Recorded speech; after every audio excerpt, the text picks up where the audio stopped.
Hello बच्चों, मैं संजीला हिंदी शिक्षिका एलपीएम पब्लिक स्कूल के ऑनलाइन कक्षा में आप सभी का हार्दिक स्वागत करती हूँ। प्यारे बच्चों, आज हम सब अपनी पाठ्य पुस्तक हिंदी व्याकरण के प्रकरण में वाच्य भाग 2, जैसा कि इसके पहले हम लोग वाच्य का एक वीडियो देख चुके हैं, तो उम्मीद करती हूँ कि उसमें आपको बताया गया वाच्य अच्छे से समझ में आया होगा। और अगर नहीं आया तो इस भाग 2 को भी देखिए, इसमें भी कुछ ट्रिक का प्रयोग किया गया है और वाच्य को थोड़ा सरल विधि से बनाकर आपके सामने प्रस्तुत किया गया है। तो चलिए इसे समझने का प्रयास कीजिए। देखिए बच्चों, वाच्य कल मैंने क्या बताया था? वाच्य शब्द संस्कृत के वाच धातु से बना है, जिसका अर्थ होता है बोलना। और वाच्य के जो भेद होते हैं 3 प्रकार के होते हैं: कर्तृवाच्य, कर्मवाच्य और भाववाच्य। तो कर्तृवाच्य में कर्ता की प्रधानता होती है और कर्मवाच्य में कर्म की प्रधानता होती है और भाववाच्य में क्या होता है? क्रिया की प्रधानता होती है, भाव की। तो सबसे पहले जब हमें वाच्य को पहचानना होता है तो हम कर्ता और क्रिया को पहचानते हैं। जैसे मोहन पुस्तक पढ़ता है, इसमें मोहन करता है और क्रिया क्या है? पढ़ता है। ठीक है, तो इस तरह से हम लोग आज भी वाच्य को समझने का प्रयास करेंगे। चलिए बोर्ड पर देखिए। सबसे पहले आप वाच्य की एक ट्रिक जानिए कि वाच्य जब भी आए आपको करना क्या है? जो कर्तृवाच्य होता है, कर्तृवाच्य,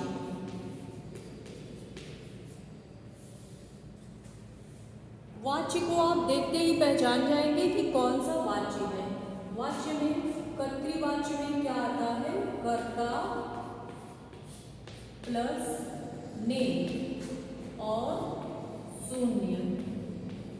शून्य क्या होता है? जिसमें कोई भी चिन्ह नहीं दिया होता है, उसको शून्य कहते हैं। तो कर्तृवाच्य में कर्ता और ने शून्य का प्रयोग किया जाता है। और कर्मवाच्य में क्या होता है? देखिए, कर्मवाच्य में कर्ता के साथ कर्ता प्लस के द्वारा, कर्ता के साथ आपको के द्वारा लिखेगा और जो भी निर्जीव चीजें होंगी वो आपके कर्मवाच्य में आएंगी। ठीक है, ये ट्रिक है। और भाववाच्य क्या होता है? भाववाच्य का प्रयोग अधिकतर रूप से नहीं किया जाता। भाववाच्य का प्रयोग बहुत कम ही किया जाता है। हमारा जो जीवन है उसमें केवल कर्मवाच्य और कर्तृवाच्य का ही प्रयोग हम अधिकतर करते हैं और जो भाववाच्य होता है उसका प्रयोग अधिक नहीं किया जाता, बहुत कम ही, कम से कम 2% के आसपास किया जाता है। तो देखिए, भाववाच्य का पहचानने का तरीका क्या है? कर्ता प्लस से, कर्ता प्लस से। अगर कर्ता के साथ से आ जाए तब आप समझ जाएंगे कि यह भाववाच्य है और यह अधिकतर नकारात्मकता का बोध कराता है। इसमें अधिक से अधिक नहीं शब्द आएंगे और से तो होगा ही। तो ये ट्रिक आप लोग को याद कर लेना है। बस इसी को देखकर आपको पहचान जाना है कि किसमें कर्तृवाच्य है, किसमें कर्मवाच्य है और किसमें भाववाच्य है। कर्तृवाच्य में क्या है? कर्ता प्लस ने और शून्य। जैसे राम ने किताब पढ़ा, ठीक है, और जया पुस्तक पढ़ती है। तो राम ने, कर्ता के बाद ने आया, राम ने, तो ने आया इसलिए कर्तृवाच्य। और शून्य का क्या मतलब है? जया किताब पढ़ती है, जया के बाद तो कोई चिन्ह नहीं है, तो उसी को हम शून्य कहते हैं। जया किताब पढ़ती है, इसका मतलब इसमें भी ये जो जया है ये भी कर्तृवाच्य है। और कर्मवाच्य में क्या है? कर्ता के साथ के द्वारा आएगा और निर्जीव शब्द आएंगे। जैसे पतंग उड़ रही है। पतंग निर्जीव है, सजीव तो है नहीं, तो पतंग क्या अपने से उड़ेगी? नहीं, पतंग को कोई उड़ा रहा है, कोई व्यक्ति उड़ा रहा है या हवा से उड़ रही है। पतंग अपने से तो उड़ नहीं रही है। तो पतंग उड़ रही है किस में आया? निर्जीव है पतंग, इसलिए कर्मवाच्य में आएगा। मतलब किसी के द्वारा, मनुष्य द्वारा पतंग उड़ाया जा रहा है। मनुष्य के द्वारा या तो के द्वारा आ जाएगा, या तो बस पतंग उड़ रही है। तो पतंग निर्जीव है, इसलिए कर्मवाच्य में आएगा। और भाववाच्य क्या होता है? कर्ता के साथ से का प्रयोग होता है। इसमें जो है नहीं शब्द का प्रयोग किया जाता है और से होता है। जैसे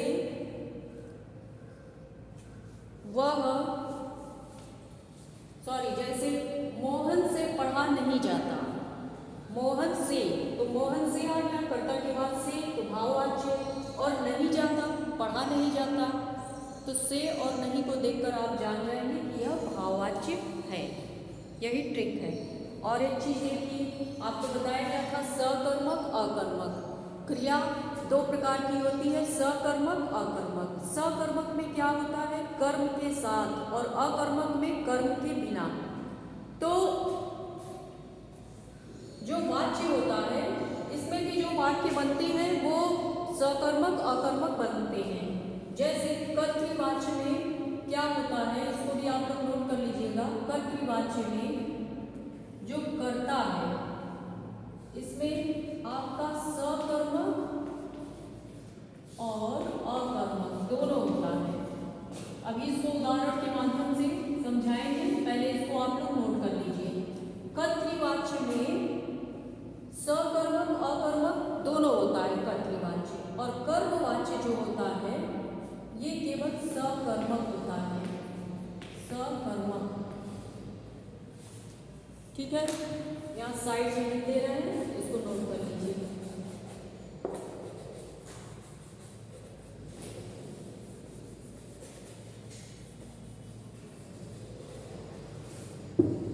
देखिए, कर्तृवाच्य आपका जो है ये, अच्छा ये लिखते हैं इसको, सकर्मक अकर्मक दोनों होता है। सकर्मक अकर्मक दोनों होता है। और ये जो कर्मवाच्य होता है ये आपका सकर्मक होता है, क्योंकि कर्म के साथ जब सकर्मक होगा तभी तो कर्म होगा। मोहन पुस्तक पढ़ता है, पुस्तक को पढ़ता है, मतलब मोहन कुछ कर रहा है, कर्म कर रहा है ना। क्या पढ़ता है? क्या और किसको से हम प्रश्न बनाएंगे? उत्तर मिलेगा तो सकर्मक, उत्तर नहीं मिलेगा तो अकर्मक। तो हम पूछेंगे मोहन क्या पढ़ता है, तो उत्तर मिलेगा मोहन पुस्तक पढ़ता है, तो उत्तर मिला। इसलिए कर्मवाच्य में क्या है? सकर्मक, और भाववाच्य में अकर्मक होता है। भाववाच्य में अकर्मक, इसमें केवल अकर्मक क्रियाएं होती हैं, सकर्मक नहीं होता। इसमें कर्म नहीं होता है, इसमें केवल अकर्मक क्रियाएं होती हैं। से होगा और नहीं का प्रयोग आएगा। तो इस चीज को आप लोग नोट कर लीजिए, फिर एक एक करके उदाहरण के माध्यम से हम लोग समझेंगे। ठीक है बच्चों, नोट करिए। अब जैसे उदाहरण है,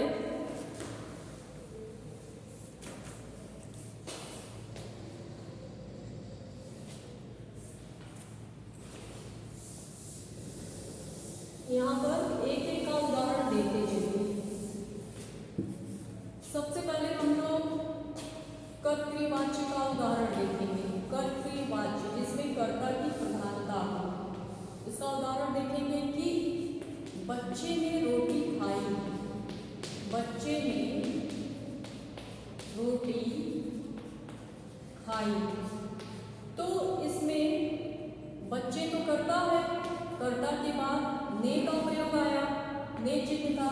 इसका मतलब बच्चे ने रोटी खाई, देखते ही हम पहचान लेंगे कि ये हमारा कौन सा वाच्य है? कर्तृवाच्य है। ठीक है, देखते ही हम पहचान लेंगे कि ये हमारा कर्तृवाच्य है। और इसी तरह देखिए, जया किताब पढ़ती है। जया क्या करती है? किताब पढ़ती है। तो यहाँ पर जया जो करता है, कर्ता के बाद हमें कोई चिन्ह नहीं दिखाई पड़ रहा है, तो इसी को जया ने किताब पढ़ती है, कुछ नहीं बनेगा, हम अपने से इसको कुछ भी नहीं जोड़ सकते। जया किताब पढ़ती है मतलब कर्ता के बाद कोई चिन्ह नहीं है। यहाँ बच्चे के बाद चिन्ह है ने, इसलिए ये कर्तृवाच्य है, इसको हम देखते ही पहचान जाएंगे। लेकिन जया किताब पढ़ती है, जया के बाद कोई चिन्ह नहीं है, इसी को बोलते हैं शून्य। इसी को बोलते हैं शून्य, मतलब ये भी हमारा कर्तृवाच्य के अंतर्गत आएगा। ने और शून्य कर्तृवाच्य के अंतर्गत आएगा। इसके बाद देखिए राजीव घर जा रहा है। राजीव घर जा रहा है। और एक चीज देखिए, इसमें जब हम प्रश्न बनाएंगे कि जया किताब पढ़ती है, क्या पढ़ती है? किताब पढ़ती है। किसको पढ़ती है? तो क्या और किसको मिलाकर हम प्रश्न बनाएंगे। उत्तर मिला तो सकर्मक, नहीं मिला तो अकर्मक। तो जया किताब पढ़ती है, उत्तर मिला किताब पढ़ती है, इसलिए यह क्रिया जो है क्या है? सकर्मक है, क्योंकि कर्तृवाच्य में सकर्मक अकर्मक दोनों होते हैं। तो यह क्रिया क्या है? सकर्मक है और कर्तृवाच्य है। क्यों? क्योंकि कर्ता के बाद शून्य दिया हुआ है। इसी तरह देखिए राजीव घर जा रहा है। राजीव करता है, लेकिन इसके बाद कोई चिन्ह हमें नहीं दिखाई पड़ रहा है, न तो ने दिख रहा है और ने नहीं दिख रहा है, शून्य दिख रहा है। राजीव घर जा रहा है, क्या जा रहा है? कोई उत्तर नहीं मिला। किसको जा रहा है? कोई उत्तर नहीं मिला। इसका मतलब राजीव घर जा रहा है, ये क्रिया जो है अकर्मक है। सबसे पहले हम बताएंगे कि क्रिया जो है अकर्मक है और राजीव कर्ता के बाद कोई चिन्ह ने का प्रयोग नहीं है, इसलिए यह शून्य है। तो यह भी हमारा आएगा कर्तृवाच्य के अंतर्गत, कर्तृवाच्य। ठीक है। बच्चे ने रोटी खाई, क्या खाई? उत्तर मिला रोटी खाई, तो इसलिए यह सकर्मक है और ने का जो चिन्ह है यह कर्तृवाच्य है। तो कर्तृवाच्य आपको समझ में आ गया होगा। इसको आप लोग अपनी कॉपी पर नोट करिए और अच्छे से समझने का प्रयास कीजिए। अब हम दूसरा देखेंगे कर्मवाच्य। ठीक है, कर्मवाच्य, इसको आप लोग नोट कर लीजिए। दूसरा है हमारा कर्मवाच्य।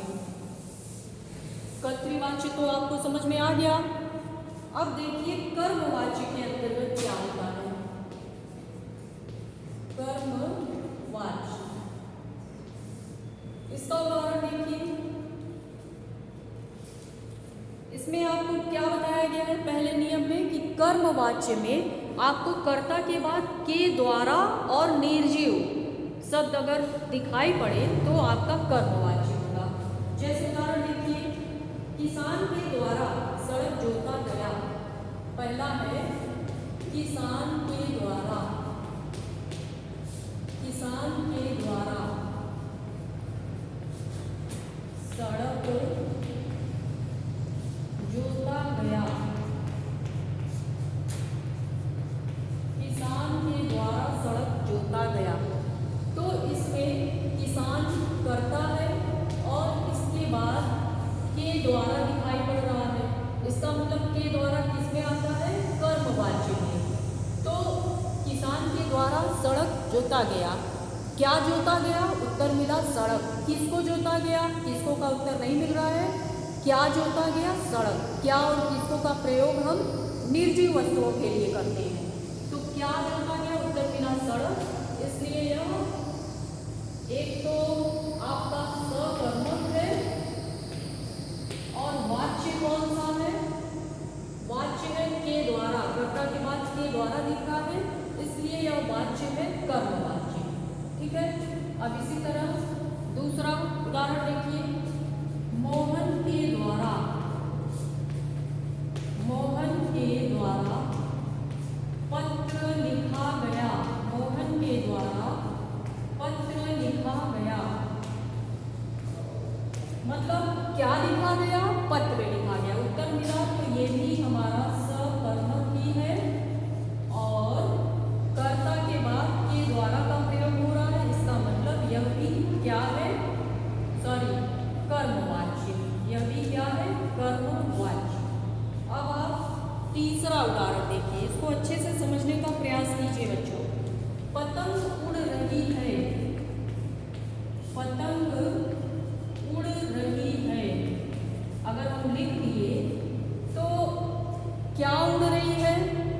पतंग उड़ रही है, ठीक है। किसको उड़ रही है, इससे तो कोई मतलब नहीं। क्या उड़ रही है, पतंग उड़ रही है। उत्तर मिल रहा है, तो उत्तर मिल रहा है। और यह सकर्मक भी है, पतंग उड़ रही है, क्या है, सकर्मक। तो पतंग तो निर्जीव है, अपने आप तो उड़ेगी नहीं। या तो मनुष्य के द्वारा पतंग उड़ रही है, या तो हवा के द्वारा, मतलब किसी के द्वारा उड़ाया जा रहा है पतंग, अपने आप नहीं उड़ रही। तो ये पतंग क्या है, निर्जीव है। तो निर्जीव होने के नाते पतंग उड़ रही है, यह भी आपका कर्मवाची के अंतर्गत आएगा। पतंग क्या है, निर्जीव है, सजीव नहीं है। सजीव मतलब जिसमें जान हो, और निर्जीव मतलब जिसमें जान ना हो। तो ये पतंग निर्जीव है, और क्या है हमारा, कर्मवाची। इसी तरह एक उदाहरण और देखिए, सड़क बन रही है। तो सड़क अपने आप तो बन नहीं रही है, कोई बना ही रहा है इसको। सड़क बन रही है, सड़क क्या है, अपने आप तो बन नहीं रही है, कोई बना रहा है, मजदूर है, सरकार है, ठेकेदार है, कोई तो बना रहा है सड़क को। तो इस प्रकार क्या बन रही है, उत्तर मिला सड़क बन रही है, सकर्मक। और सड़क भी क्या है, निर्जीव है। तो यह भी हमारा कर्मवाच्य के अंतर्गत आएगा। इसका ट्रिक आपको क्या बनाया गया है, कर्ता प्लस के द्वारा और निर्जीव। ट्रिक को याद कर लीजिएगा, आपको कोई भी परेशानी नहीं होगी वाच्य परिवर्तन में। इसको भी नोट कर लीजिए अच्छे से। इसके बाद हम लोग भाववाच्य को समझेंगे कि भाववाच्य क्या होता है।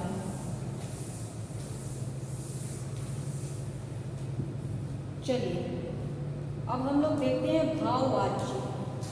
भाववाच्य में क्या होता है, भाववाच्य का प्रयोग कम से कम 2% लोग ही करते हैं, अधिकतर नहीं किया जाता है। हमारे जीवन में कर्तृवाच्य और कर्मवाच्य का प्रयोग किया जाता है, भाववाच्य का प्रयोग न के बराबर होता है, बहुत कम लोग करते हैं। इसका उदाहरण देखिए, पहला है रोगी से बैठा नहीं जाता। रोगी से बैठा नहीं जाता, इसमें अधिकतर नकारात्मकता का बोध होगा, नहीं वाले शब्द आएंगे। रोगी से बैठा नहीं जाता, तो इसमें जो कर्ता है, कर्ता के बाद से आ रहा है, से चिन्ह आया। तो इसको देखते ही आप पहचान जाएंगे कि यह भाववाच्य है, से है और नहीं है, इसका मतलब ये भाववाच्य है। आ गया समझ में। इसी तरह से दूसरा उदाहरण देखिए, बालक से पढ़ा नहीं जाता। बालक से पढ़ा नहीं जाता, इसमें भी नहीं है और से भी है कर्ता के बाद, इसका मतलब यह भी हमारा भाववाच्य है, ठीक है। इसकी पहचान है, इसमें से आएगा, इसमें से आएगा। तो भाववाच्य में क्या होता है, भाववाच्य में एक चीज ध्यान दीजिएगा, जो क्रिया होती है, जैसे ये बैठा, पढ़ा, ये क्रिया की प्रधानता होती है। नोट करिए, क्रिया की प्रधानता होती है भाववाच्य में। ये छोटी छोटी चीजें हैं, इसको आप लोग नोट कर लीजिए। देखिए भाववाच्य जो है, इसको आप देखते ही पहचान जाएंगे कि कर्ता के बाद से आया है और नहीं का प्रयोग हो रहा है, तो इसका मतलब क्या, भाववाच्य है। अगर नहीं भी आता है, से है, तो भी वह भाववाच्य है, इसमें क्रिया की प्रधानता होती है। तो इस तरह से भाववाच्य भी आपको समझ में आ गया होगा, ठीक है बच्चों। तो आपको बताया गया जो कर्तृवाच्य है, कर्तृवाच्य, इसका हमारे जीवन में कम से कम 80% प्रयोग होता है, और कर्मवाच्य का 18% और भाववाच्य का कम से कम 2%, मिलाकर 100%। तो इस तरह से आपको समझ में आया, तो आप नोट करिए और एक बार इसको फिर से रिवाइज करा दे रहे हैं। इस वीडियो को आप लोग बार बार देखिए, अच्छे से समझने का प्रयास कीजिए। देखिए, सबसे पहले वाच्य को पहचानने के लिए हमें कुछ ट्रिक का इस्तेमाल करना है। जैसे कर्तृवाच्य में क्या होता है, कर्ता के साथ कर्ता और क्रिया हम देखते हैं, इसको जब हम जानेंगे तभी हम वाच्य परिवर्तन कर सकते हैं। कर्तृवाच्य में कर्ता प्लस ने और शून्य आता है, और कर्मवाच्य में के द्वारा और निर्जीव आता है, और भाववाच्य में से और नहीं आता है। अगर नहीं भी आया है तो से आएगा, ठीक है। इसमें भाववाच्य में केवल अकर्मक क्रिया होती है, इस चीज का ध्यान दीजिएगा। तो बच्चों, उम्मीद करती हूँ आपको समझ में आया होगा। 2 भाग में वाच्य का वीडियो बनाया गया है, इसको आप लोग बार बार देखिए, समझने का प्रयास कीजिए, क्योंकि इससे सरल भाषा में अब वाच्य आपको नहीं समझाया जा सकता। तो इस वीडियो को अच्छे से समझिए और देखिए, मैंने बहुत कम समय में आपको वाच्य समझाने की कोशिश की है और बहुत ही सरल तरीकों को आपके सामने प्रस्तुत किया है। इससे सरल तरीका कोई भी नहीं हो सकता, ठीक है। तो आप लोग अच्छे से पढ़ने का प्रयास कीजिए। देखिए बच्चों, मैं जब भी आपको कोई भी चीज़ बताती हूँ, पहले उसको अच्छी तरह से पढ़ लेती हूँ ताकि कहीं से भी कोई गलती ना हो। और हिंदी मेरा फेवरेट विषय है, हिंदी मेरा बैकग्राउंड है, और हिंदी विषय मैं पढ़ती और पढ़ाती हूँ। तो जब से मैंने ख़ास तौर से जब से आप लोगों को हिंदी पढ़ाना शुरू किया है, तब से मैं हिंदी पर बहुत विशेष रूप से ध्यान देती हूँ कि कहीं भी कुछ गलत न बोल जाए। तो जो भी बताया जा रहा है वो बिल्कुल सही बताया जा रहा है, उसको आप लोग ध्यान से पढ़ें, समझें और जानें, क्योंकि हिंदी में जो भी आपको बताया जा रहा है उसको अच्छे से पढ़ने के बाद उसको सरल रूप में आपके सामने लाया जा रहा है। अब इसको आप लोग अच्छे से समझिए, ताकि आप लोग को मेहनत भी दिखाई ही पड़ती होगी। तो मेहनत आप करेंगे तभी लक्ष्य की ओर पहुंचेंगे। तो इसी के साथ मैं अपने सभी बच्चों को धन्यवाद देना चाहूँगी जो कि हमसे हिंदी पढ़ते हैं, समझते हैं, ठीक है, हमको इतना समय देते हैं। उनका मैं तहे दिल से शुक्रिया अदा करती हूँ। और अब आज के लिए बस इतना ही, फिर हम लोग मिलेंगे नए वीडियो में नए प्रकरण के साथ। आप सब इस वीडियो को देखिए और अच्छे से इसको समझने का प्रयास कीजिए। न कहीं समझ में आता हो तो अपनी समस्या बताइए, उसका समाधान किया जाएगा, ठीक है बच्चों। चलिए, धन्यवाद।